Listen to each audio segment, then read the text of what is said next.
Much. I wouldn't think so. Would you prefer to sit or stand? I'll stand.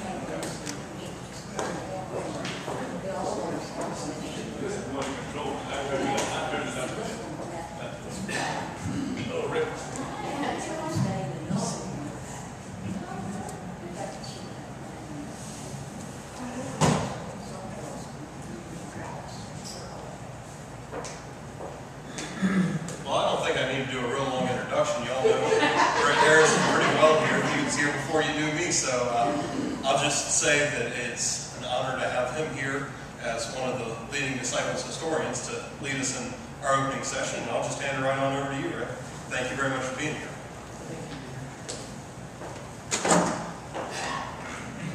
Yeah, this is a very comfortable place to be. I'm so glad to see all of y'all. And I'm going to be in such trouble if I don't say this. Just before I left the house, Mona said, you tell them how much she wishes she could be here tonight and how much she misses all these people. And so I've told you, that's serious stuff. And I keep up with you on the internet. Again, the ministry that y'all do with your internet sharing is just wonderful. And I have to ask a question. What's the latest word on Jackie Ford's ankle? Jackie is on the way home. It's sprained. Yes. And Tom's going down to go. Good. Well, I'm doing an interim this summer at Chalice Christian Church in Virginia Beach. And my secretary there was a camp counselor this past week. Oh, you were there, that's right. And Jackie was in Marcia's study group. And so I had told her, watch out for this kid because she's terrific. And she came back and said, yes, she is. Well, I love talking about our history. And I'd like to begin by saying our church began on the American frontier when our nation was brand spanking new. And we were created as a church in the first half of the generation after the American Revolution. And our church was caught up in the excitement and enthusiasm about this new nation and with the concept of freedom and liberty, and it very much shaped who we are as a church and certainly shaped us in terms of who we were when we were founded. For tonight, what I'm going to be doing is focusing on Barton Stone. I'll write his name down. Some of you may remember that I don't write very clearly. I'll do the best I can.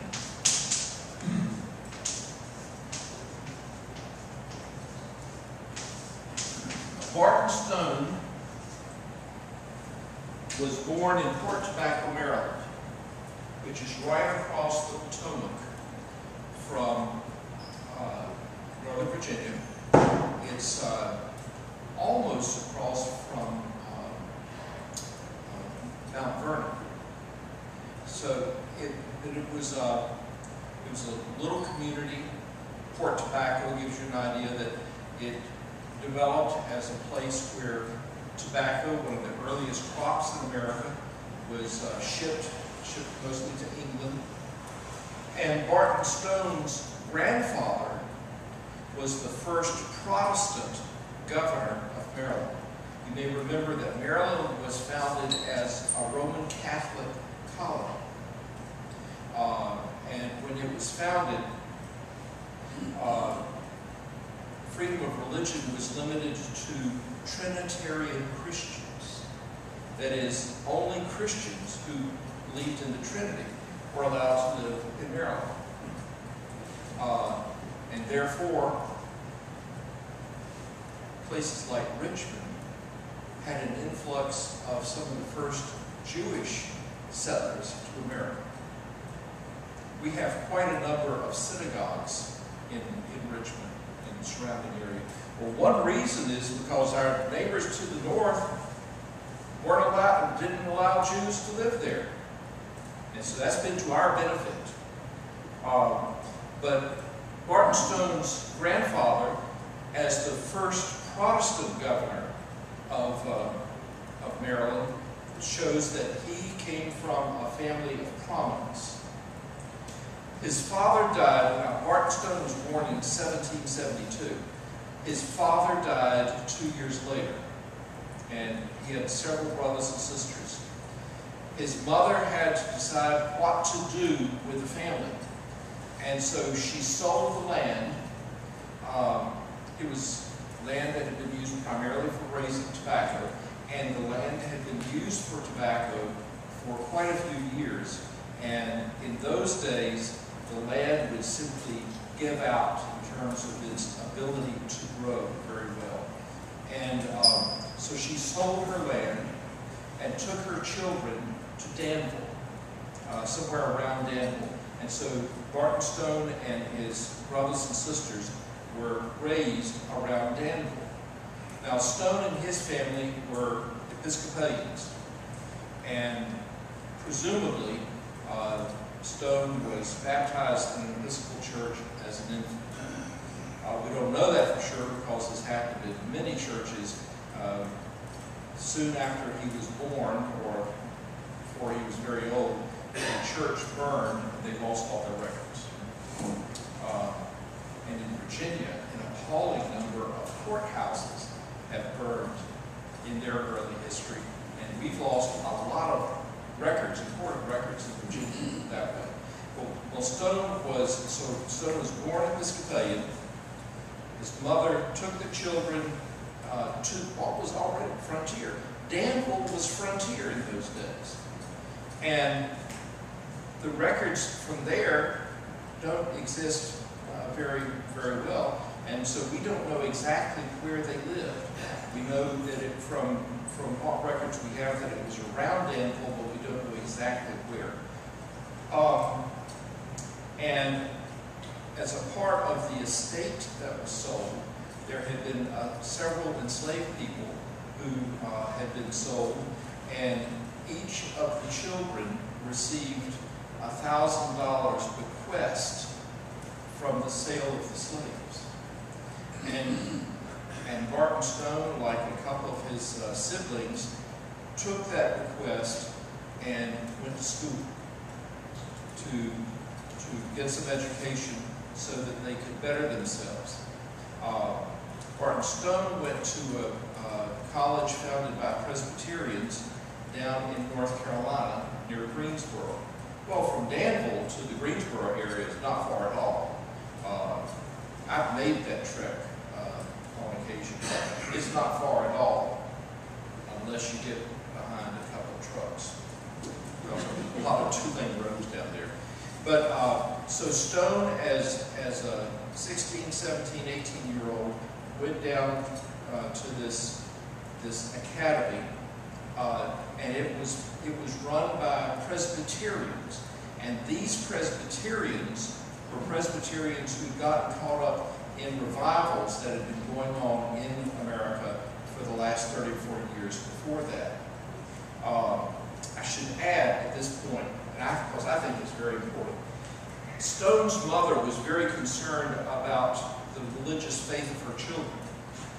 And around Danville, there were very few churches and fewer ministers. And so whenever she heard that there were going to be services anywhere, she would take her children to that church or meeting place and make sure that they had some Christian training and education. But she took them to Episcopal service, and Baptist services, and Methodist services, whatever was around. For her, and to her mind, it was more important that they be in a worshiping Christian community than the nature of that community. So Barton Stone was raised with a mother who didn't care so much about the pedigree, but more concerned about the fact that they were trying to live as Christians. So Barton Stone went as a kind of Christian, not a very well-educated Christian, well, probably like a lot of people today. And there in that Presbyterian school, he got lots of religion. In fact, these were really strict Presbyterians. They were so strict that they said, if you haven't had a clear experience from God, a clear message from God, indicating that you've been saved, you should not pray for salvation. Why? Because God has determined from before all time who's going to be saved and who's not.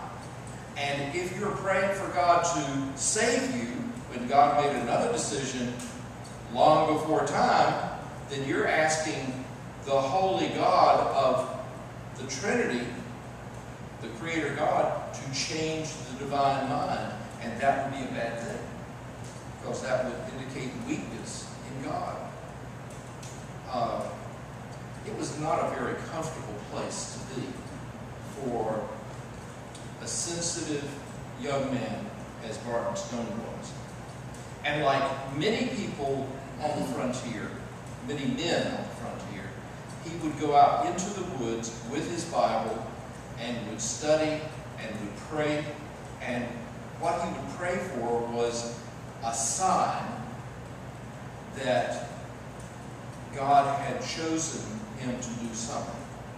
Because that'd be a pretty good sign that he'd been chosen to be saved. But he was careful not to ask to be saved, because he's not supposed to do that.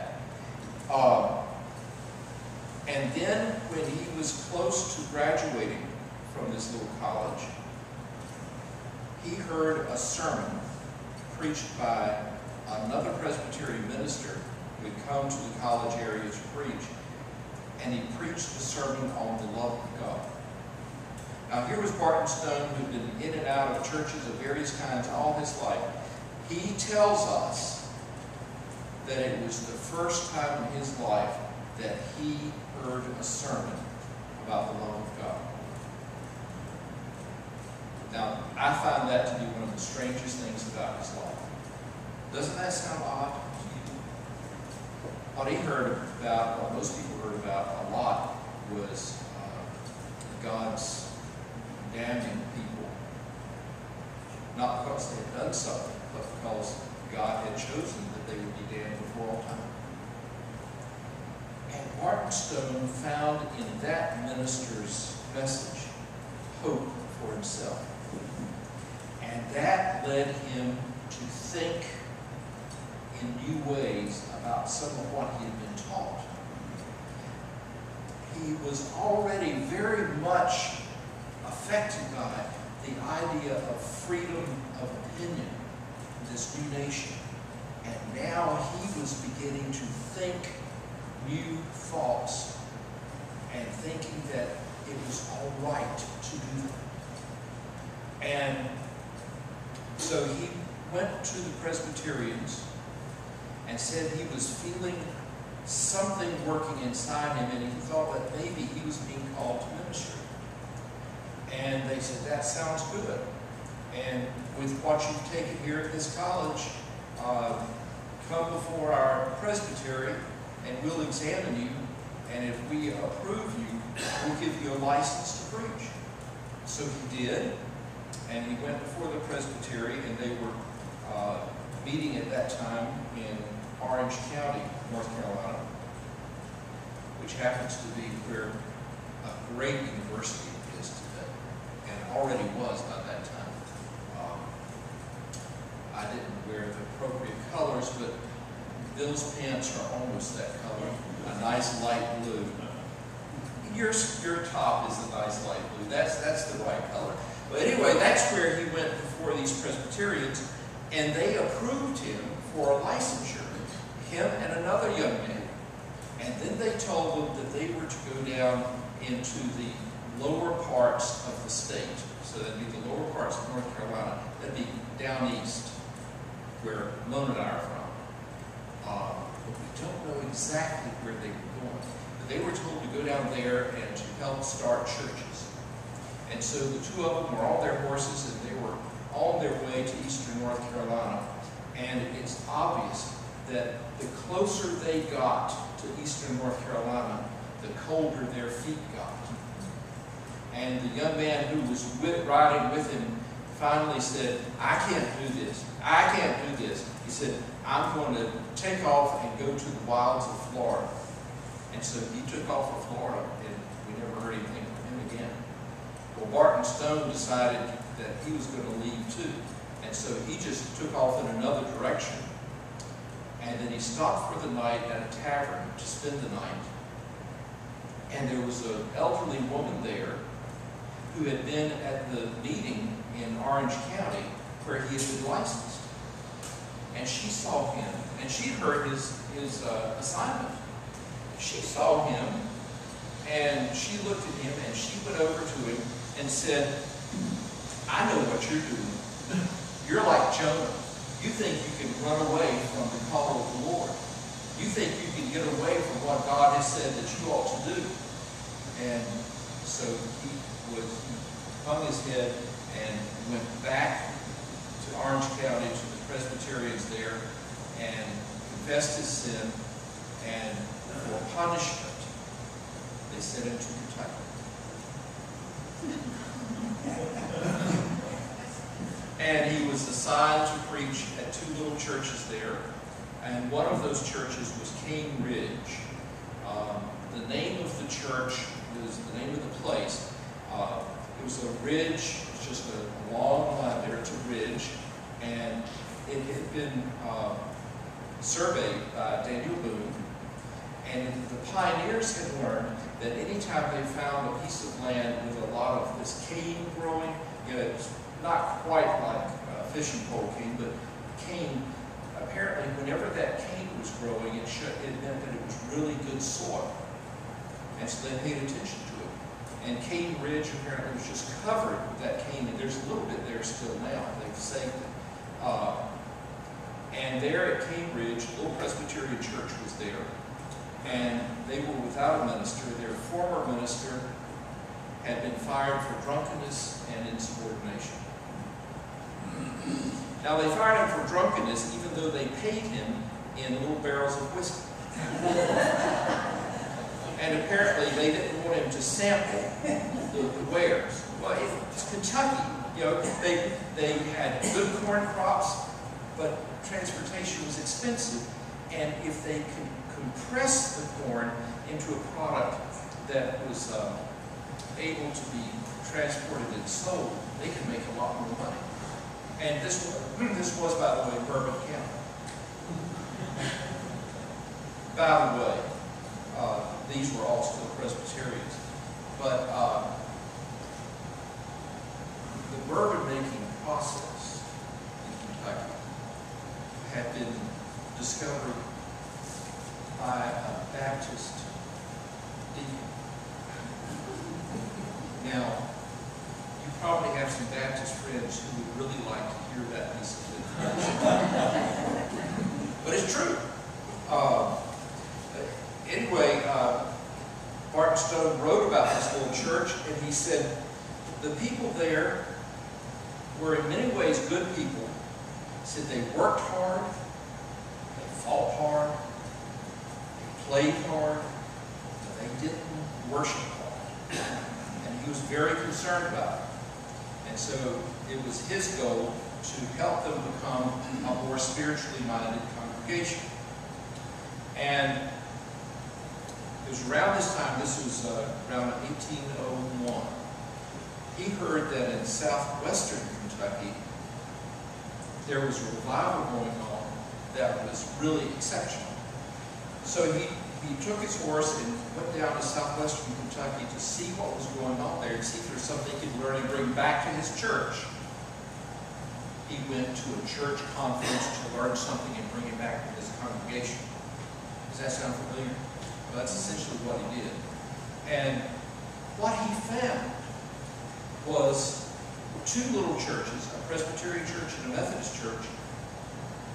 The ministers of those two churches were brothers. So one was Presbyterian, one was Methodist. And they were working together on holding this revival. And a lot of people were coming, and there was a lot of excitement. And he said, afterwards, he said, I saw a lot there that was fanaticism, but he thought the good outweighed the bad. He was very impressed. And this, I should add here, this was a time in America when there was really bad blood between and among the churches. A preacher could be guaranteed to be popular in his own church if he preached against the other denominations. So a Presbyterian minister who preached against Methodists or Catholics or Baptists would be celebrated amongst his own people, and the same thing amongst those other churches. So if a Baptist preacher took on the Presbyterians and Methodists, that Baptist preacher would be praised. And here were Presbyterians and Methodists holding a revival together and worshiping together, and it so affected Barton Stone. Of course, now remember how he was raised. He thought, there is something powerful happening here. So he went back to his two churches, and he went to the first of his two churches. One was in the county right next to Barton County, and he sent out word that they were going to have a revival there in June of 1801. And according to what he and some others said, several thousand people came to that revival. Several thousand people. Now that would be a big deal today. Ben, I'm sorry, but the whole time I was here, we never had several thousand people here. Now, I know you're doing that every Sunday, but it was I think a spirited and well-intended exaggeration, because there weren't that many people around anyway. But they had an exciting time. And then Stone started planning to have another revival at the King Ridge Church, but first he headed west into western Kentucky again, and he married a young woman, ironically by the name of Campbell, and then came back to Bourbon County, and somewhere around August 7th to 14th, they had a revival at King Ridge. Somehow they got word out that they were going to have this revival. And I don't know about any of y'all, if any of y'all ever stopped in at antique shops and just browse around a little bit.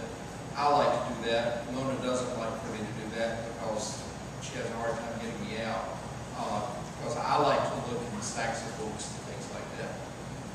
My goodness, I would love to find an old poster that says, "Come to the old King Ridge Meeting House for a revival in the second week of August, 1801. And I guarantee you, if you ever found such a thing that was authentic, you could send your child or grandchild to college and graduate school, because it'd be worth a lot. Well, somehow they got word out, and what is told about some of the people who attended were ministers from various churches, and they wrote letters and they kept diaries, and what they said was that 25,000 people came. Now, that is really hard to imagine. The population of the whole state was right at 300,000. So 25,000 at one little church out in the country, probably some kind of exaggeration. Now, we do know, the records are pretty clear about this, that people came to this revival in wagons and buggies, on horseback, and they came and planned to camp out. Sometimes they slept under their wagons, or they had tents. They slept in those. The church is out in a rural area of the bluegrass. It's a pretty area, but it is very rustic, very rural, and a lot of the fields where they grow corn still today were probably raising corn in those days. So there was space for a lot of people, and it's likely that with people coming and staying 2-3 days and leaving, and other people coming in, it is likely that a lot of people came. 25,000 just, that's more than I can accept. But it doesn't matter whether I accept it or not. Those people knew that there were more people gathered together than they had ever seen in their lives. Most of the towns in Kentucky in that time, Lexington had about 2,000 people at that time. Louisville had about 2,000. The closest town of Paris, Kentucky, had less than 1,000 people. So this was a small population area at a time where there just weren't a lot of people there.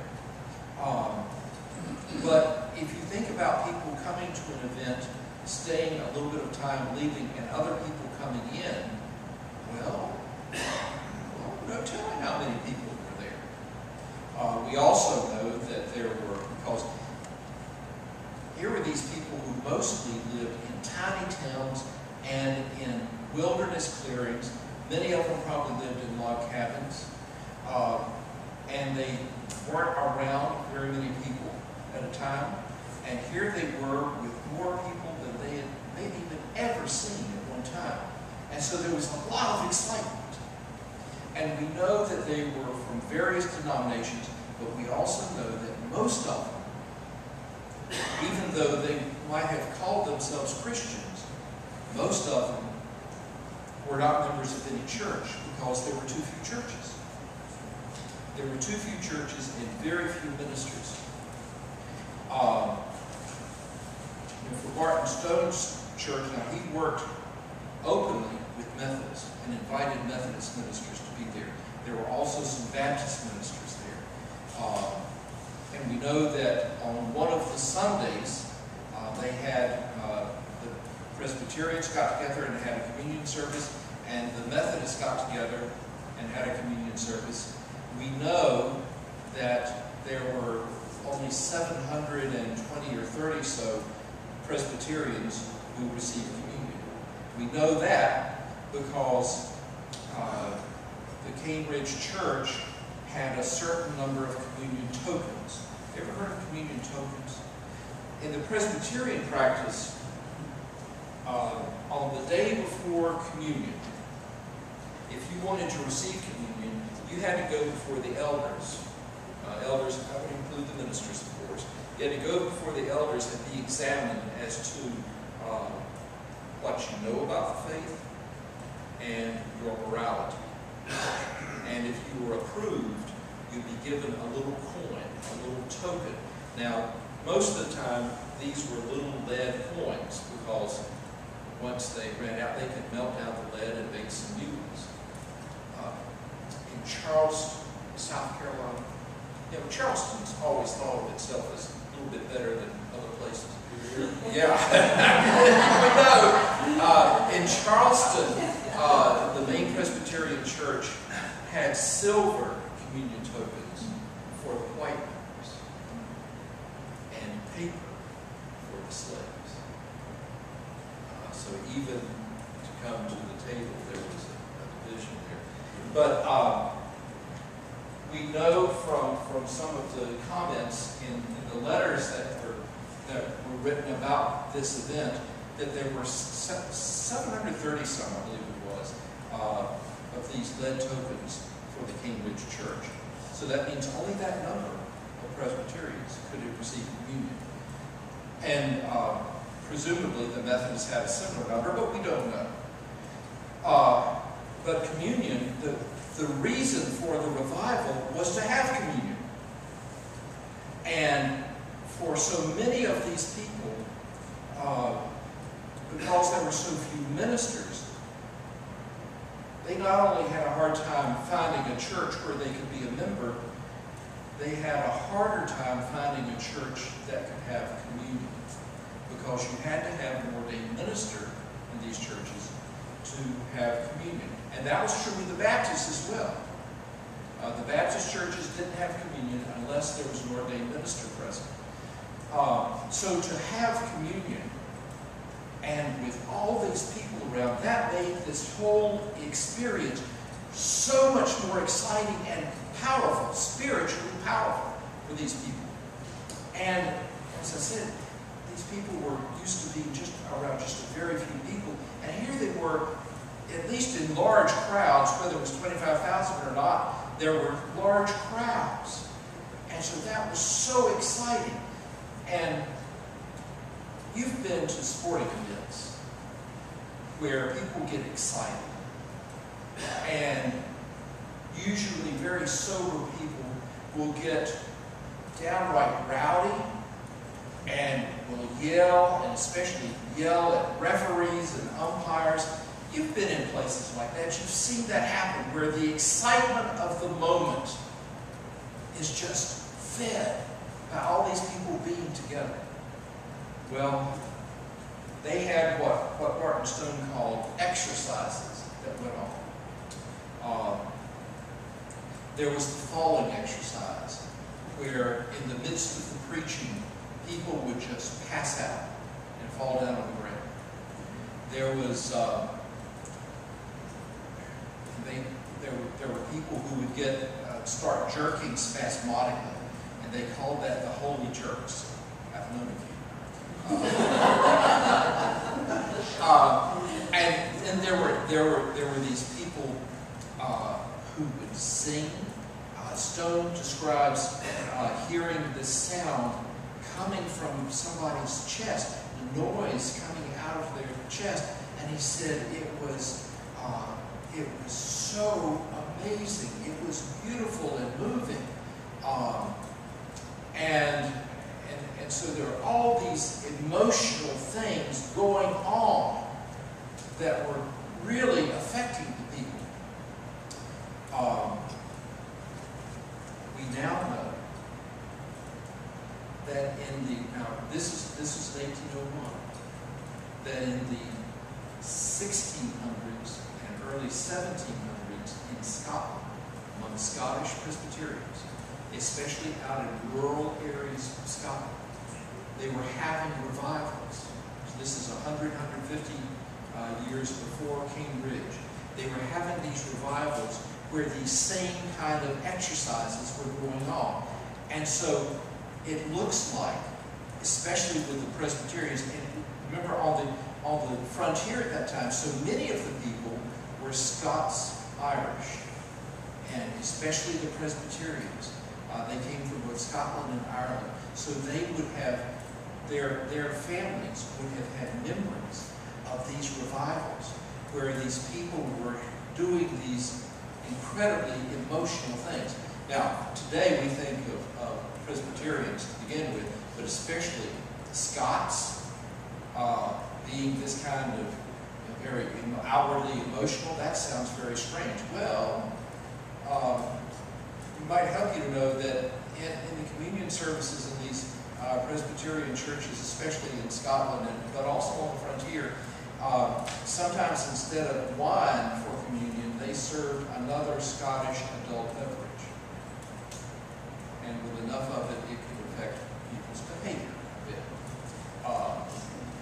And that apparently is quite accurate. At any rate, so there was this history of these very emotional outpourings at revival meetings among these Scottish Presbyterians.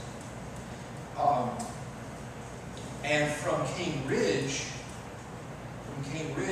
then these revivals began to spread among the Baptists and the Presbyterians and Methodists all over the region and back over the mountains into Virginia, North Carolina, South Carolina. So this was a whole period of revivals that were very, very emotional.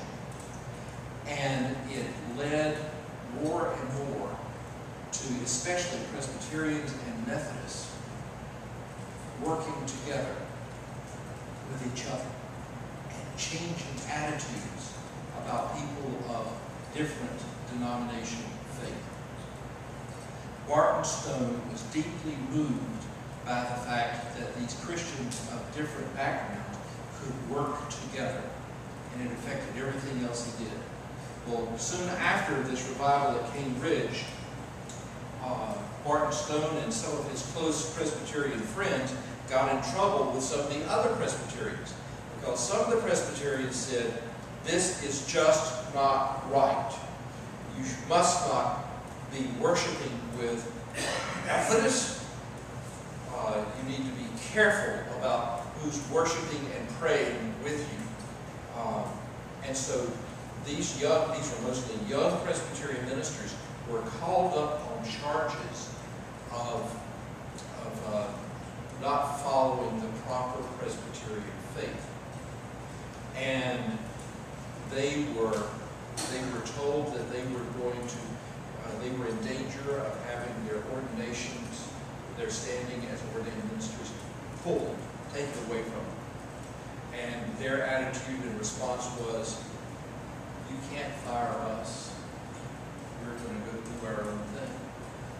And so they went out and established their own presbytery. A presbytery is made up of a group of churches.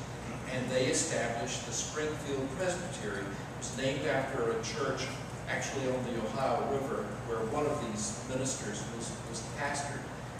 And they were getting together from time to time to study together and learn together.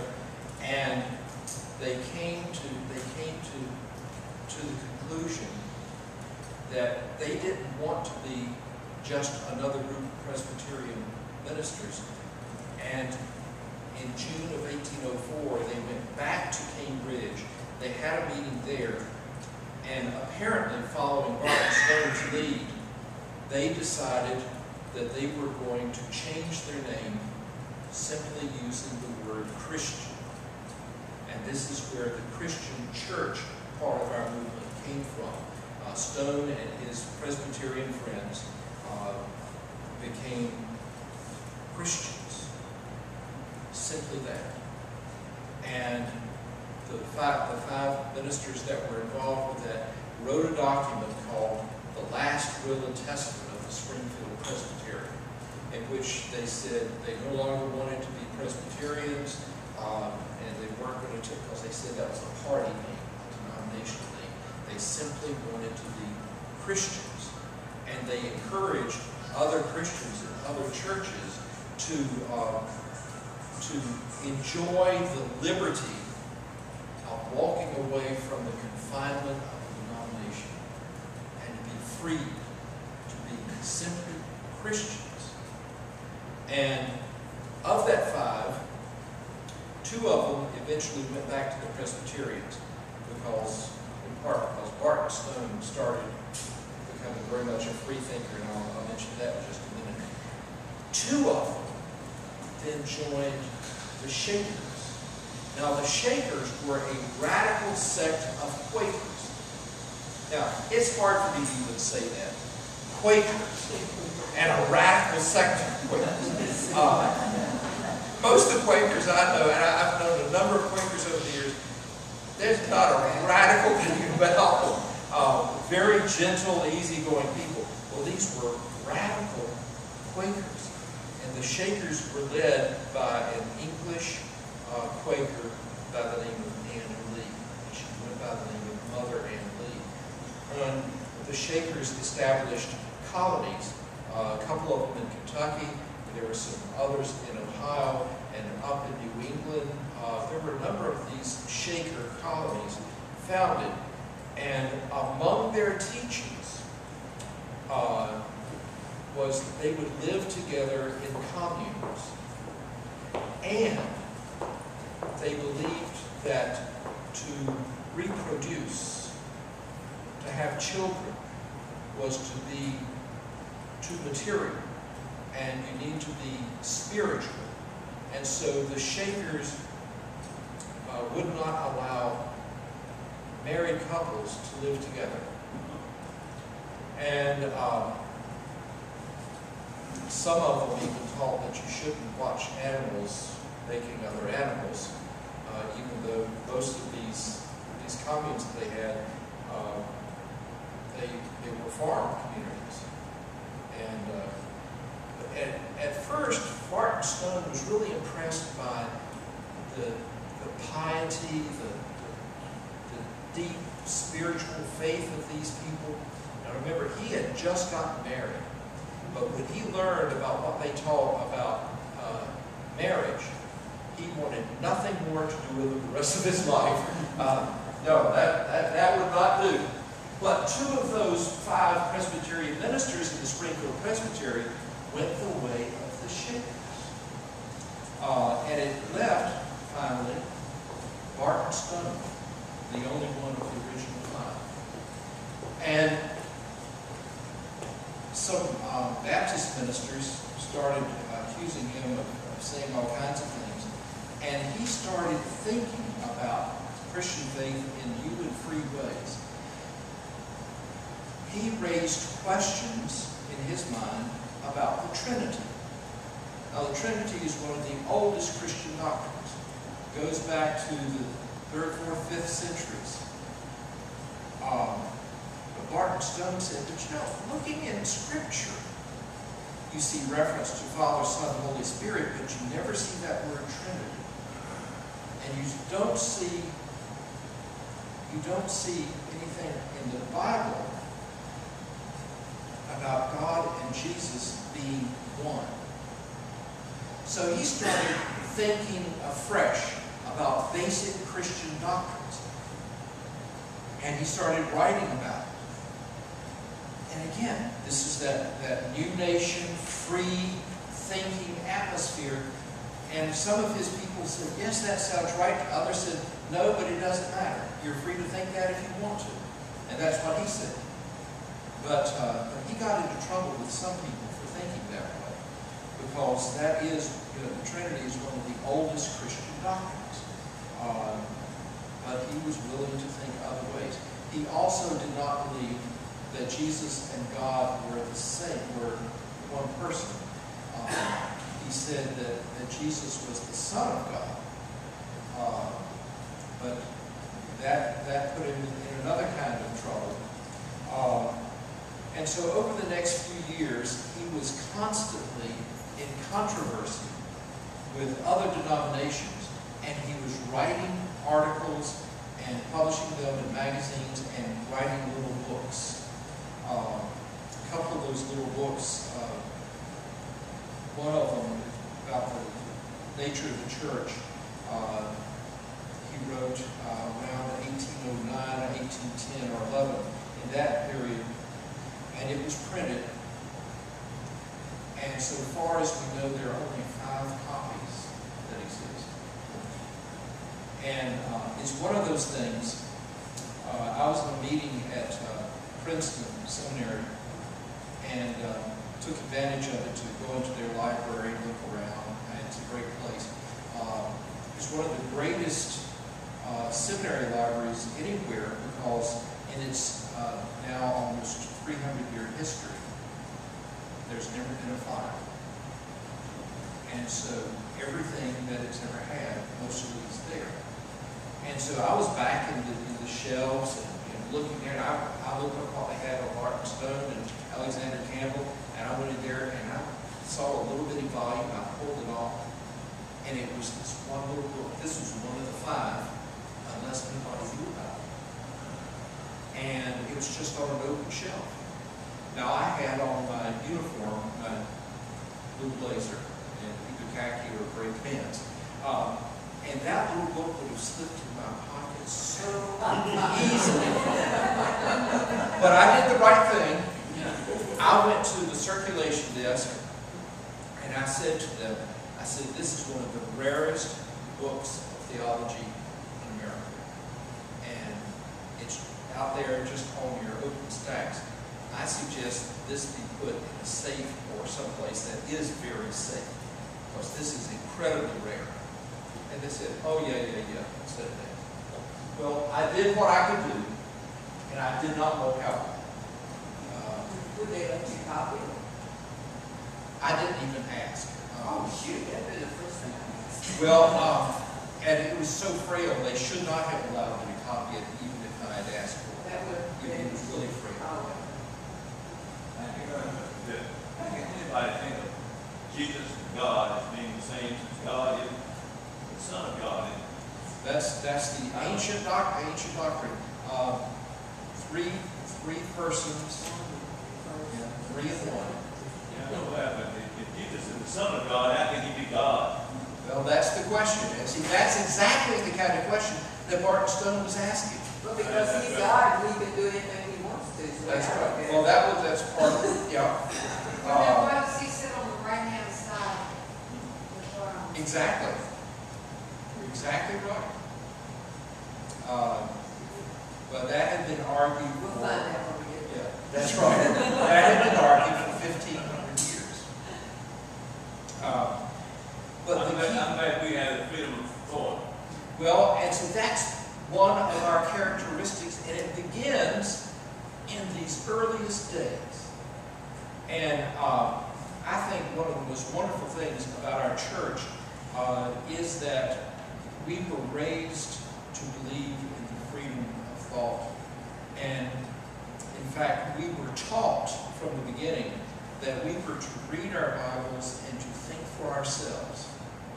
And one of our, you may remember, one of our mottos in our church is, in essentials, unity, in non-essentials, liberty, and in all things, charity. Of course, the hard thing is, what are the essentials and the non-essentials?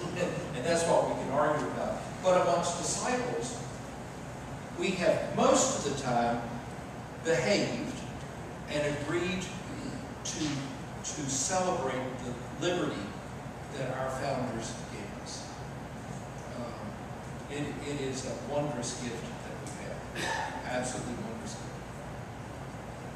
So, the Stone Christian movement grew, spread from Kentucky up into Ohio and down into Tennessee and into northern Alabama, back across the mountains into North Carolina, Virginia. There was a Methodist movement that was very similar, and some of those Methodists who they were called Republican Methodists, and they joined up.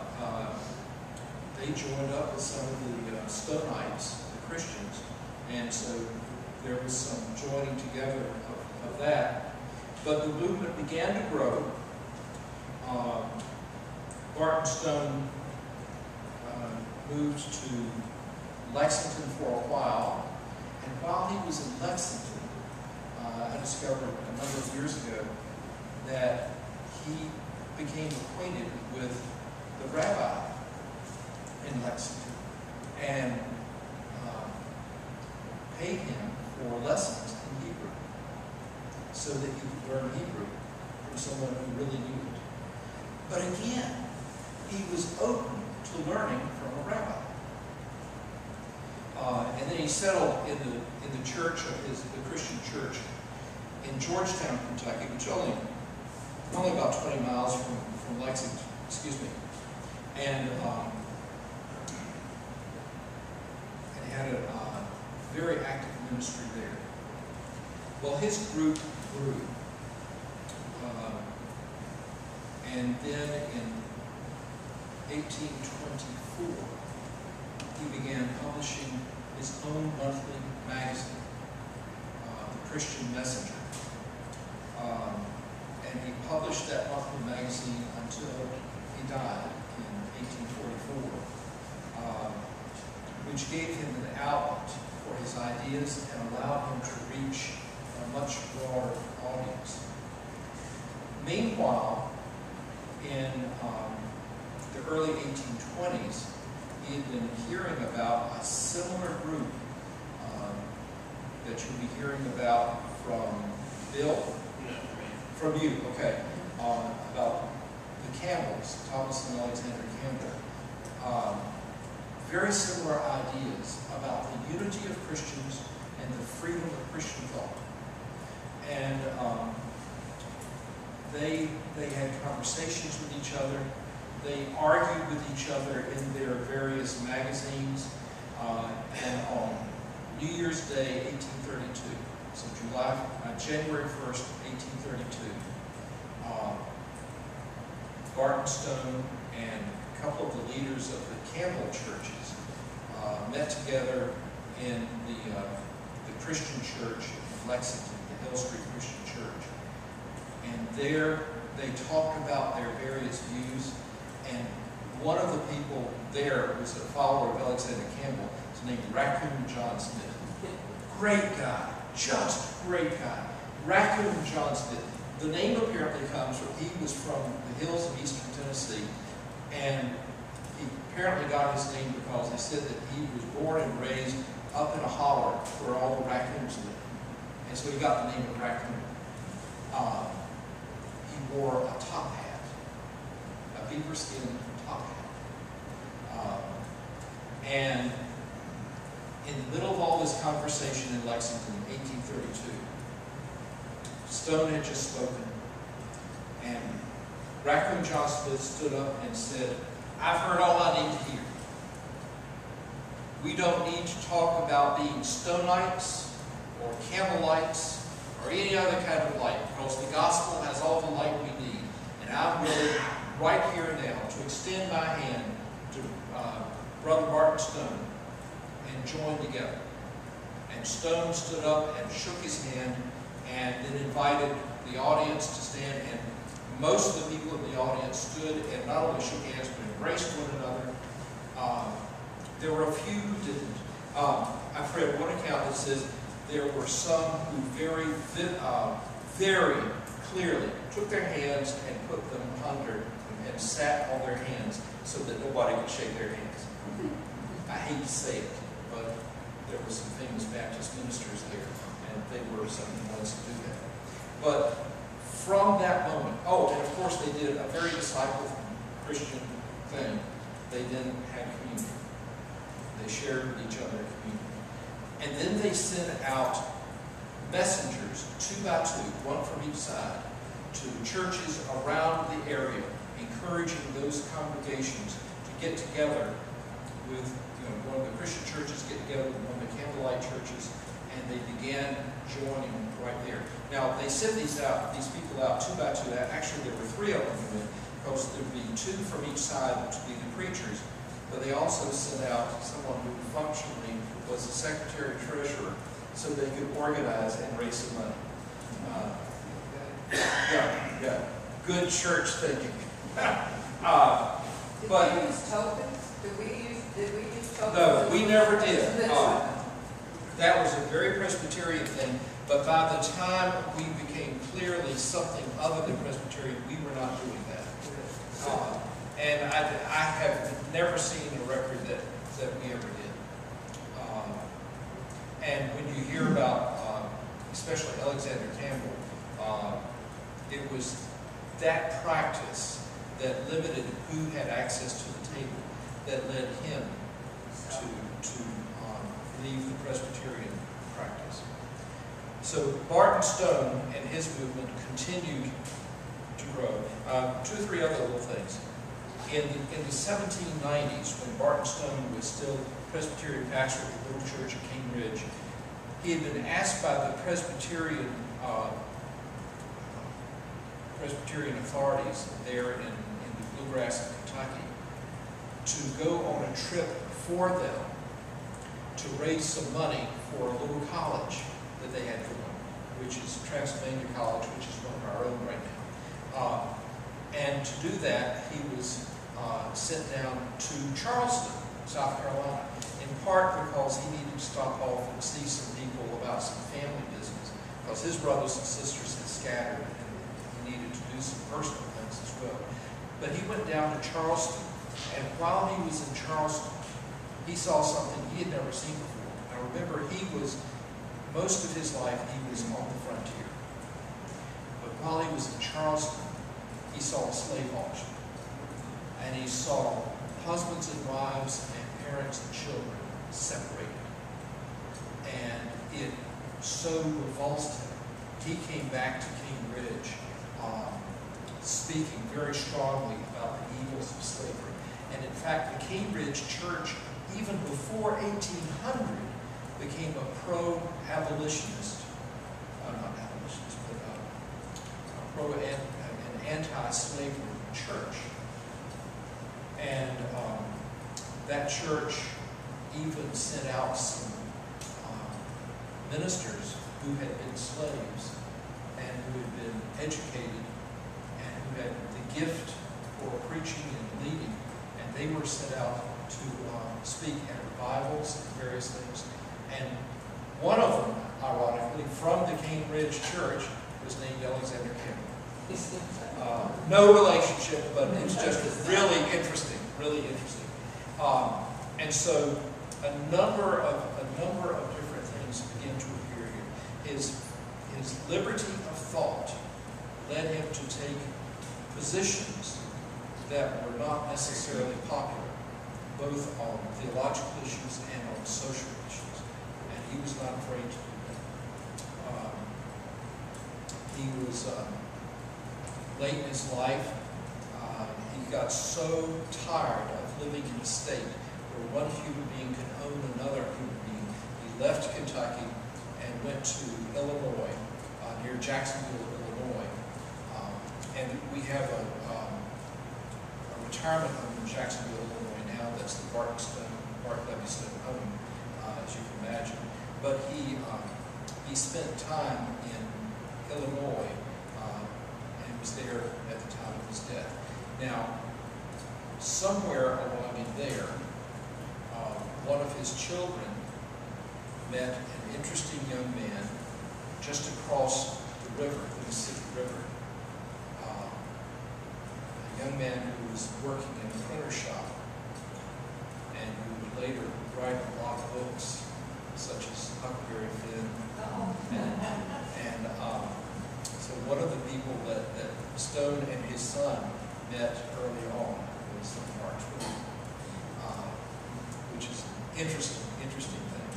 But just think of the people that were around at that time.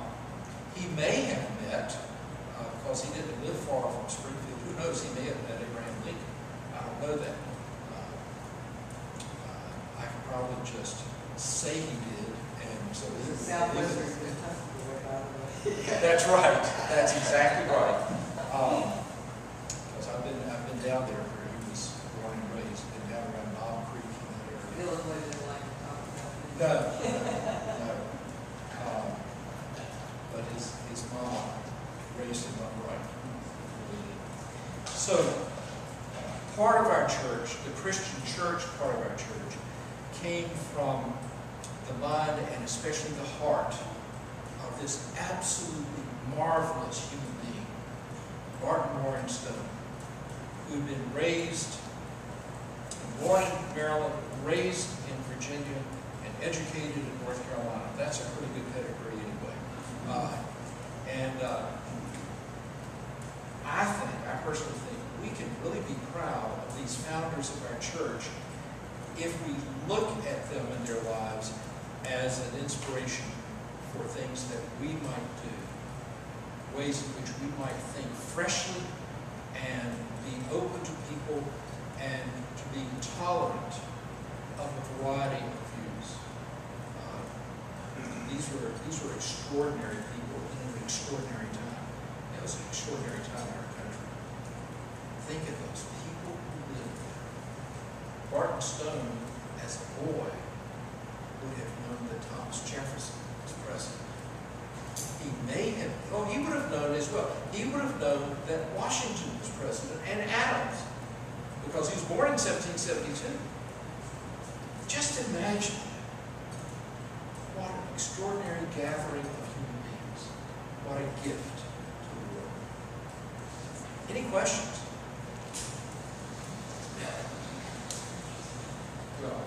That was wonderful. Well, thank you. It's a delight to be here. Now, I hope y'all are treating Ben well. Ben's a good guy.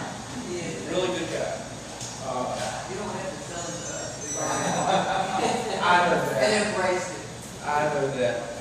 But I hope y'all know what a wonderful congregation this is. Ben and I have talked about that a number of times, actually. I've been around a lot of churches in my life. This is one of the best, most wonderful, and encouraging congregations I've ever been around. And I am so honored that I had the great joy of spending some time with you. And it's just really good to be here. And if I can ever truly be retired, I've now flunked retirement 4 times. I flunked it the first time with y'all, but I've flunked retirement 4 times now, and one of these days, I'll really get it right, and Mona and I will come back here from time to time. We're involved, well, Mona's involved at 7th Street, where we've been for a number of years, but it's good to see all of you. We'll have a nice August. I hope it'll be better than July. My older daughter and her family now live just north of Dallas, and they are now in about the 35th Day Road, over their 100th degrees. And she's got a 7-year-old and a 3-year-old, and they can't go outside much because it's just too hot. But that means they're hot inside the house. And so every now and then she calls her mama and talks about times when children sleep during the day. But yeah, our son-in-law is helping to start a new church, a new disciples church, in a little town north of Dallas. Now, it's a very Texas-sounding town. It's Prosper, Texas. Prosper, Texas, yes. So they're having an interesting experience there. And my daughter, some of you may remember, my daughter is a professional pastoral counselor. In fact, her title is pastoral psychotherapist. And so she's working with the pastoral counseling center. And then there's a 3-year-old and a 7-year-old. And we'll get to see them this fall. Well, thank y'all very much. Do you enjoy the interim? I do. I like people. Yeah, but it's I have to make sure that